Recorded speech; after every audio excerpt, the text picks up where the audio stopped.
અમદાવાદ શહેરમાં ભારે વરસાદ વરસ્યો અને તેના કારણે અનેક જગ્યાએ પાણી ભરાવાની સમસ્યા છે તે જોવા મળી રહી છે।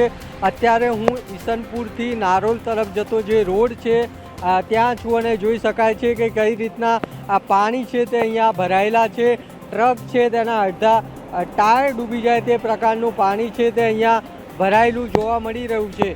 ન માત્ર આ વિસ્તાર પરંતુ અમદાવાદના પૂર્વ અને પશ્ચિમના અનેક વિસ્તારમાં આ જ પ્રકારની પરિસ્થિતિ અત્યારે જોવા મળી રહી છે કે જ્યાં ઠેર ઠેર ભારે વરસાદના કારણે પાણી ભરાયેલા જોવા મળી રહ્યા છે।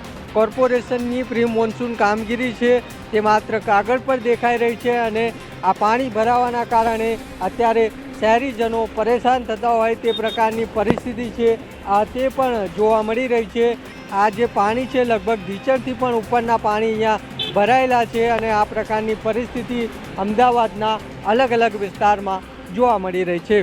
કેમેરામેન નીતિન બગડા સાથે મૌલિક ઉપાધ્યાય, TV 13 ગુજરાતી, અમદાવાદ।